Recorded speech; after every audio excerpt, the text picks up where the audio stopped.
charge. Go ahead and introduce yourself, sir. For the record, spell your last name. E-V-A-R-T-S is my last name. My name is Conrad Everts. And proceed in your testimony, sir. All right, Chairman Jones, good morning.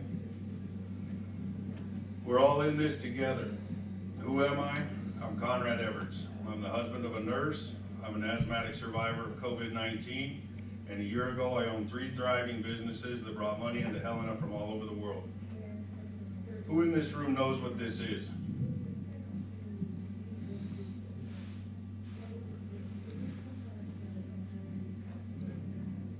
Anyone?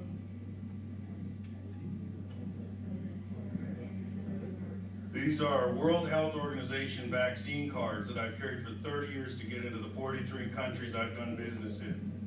I brought these in because I want you to know I had COVID. I'm not a COVID denier. I'm not an anti-vaxxer. I don't judge any of those 2 groups of people, but I don't want to be discredited as one of them.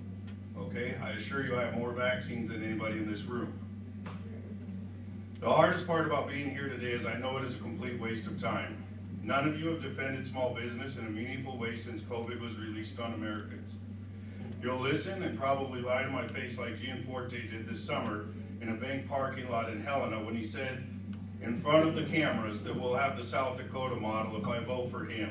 He proved yesterday he's no Christy Nome, but instead Bullock Light. So why did I bother coming here?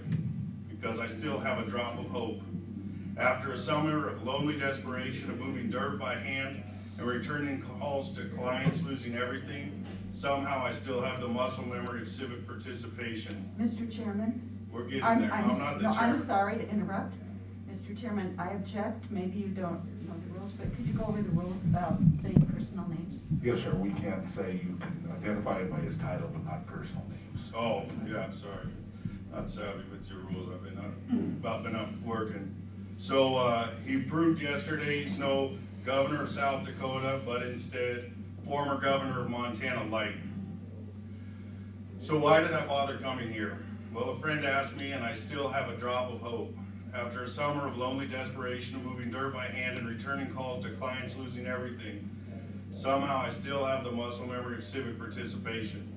After closing company accounts, losing 17 years of sobriety, waking up in anxiety attacks, and calling suicide hotlines, my spirit tells me one of you may still give a damn. We're all in this together. State employees shouted down business owners concerned with this sentence since April. This is a lie.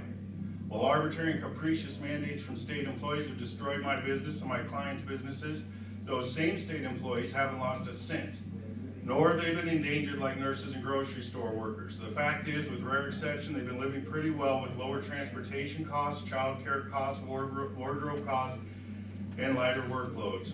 Wages are relative. This is why cost of living indexes exist.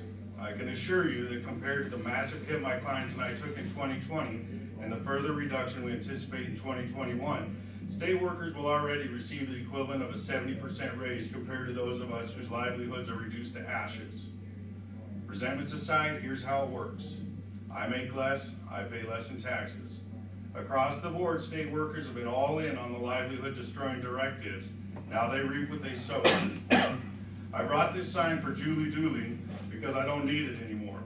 This sign represents a company that brought money into Helena from as far away as London, Israel, and Zimbabwe. I don't need it anymore because this company is closed due to the government's COVID response. It last brought in money in March. A call from my former Israeli clients alerted me their investors panicked and my consulting fees were over. I closed the accounts at First Interstate Bank last week. I'm giving it to you because, as far as I can tell, nobody in this room did a damn thing to push back on the narrative that destroyed this business. You might consider redirecting whatever you were going to give them to the employee pandemic unemployment assistance account, which, if you are on PUA, this is what it's looked like for 3 weeks. No benefit, no benefit, no benefit. Living on $330 a week is hard enough. But no benefit, no benefit, no benefit. I'm down to $1,800 in my savings account. Period. People like me won't be paying taxes like we did in 2019. 2019 was a good year. 2020 was set to be amazing. But then you all made the decision to let unelected experts run roughshod over the businesses to spend on state work, and now you want to spend on state workers as if nothing happened. A lot has changed. My accountant could walk you through it. My suggestion is we wait until the economy is fully recovered before the topic of raises is revisited. We're all in this together. That's what the state told us when COVID started. Well, now it is time for the state to experience the austerity measures I've implemented. We're all weathering the same storm, but we're not all in the same boat. State workers should be grateful they've been eating cake on the deck of a yacht while we all cling to driftwood. They can wait until the economy recovers. And Mike Holland was here. He owns a medical collection business. He wanted me to share that his business has also been devastated because people just can't pay their medical bills now. So the idea that, we're gonna give raises when this is all happening is just absolutely silly to those of us who actually pay the taxes that pay those raises. I appreciate your time. There was a number of other business owners out in the hall. Whoever changed the schedule, I think did it intentionally to get us to have to go back to work. It's unfortunate, but I'm gonna leave and let the next guy talk. There you go, Julie.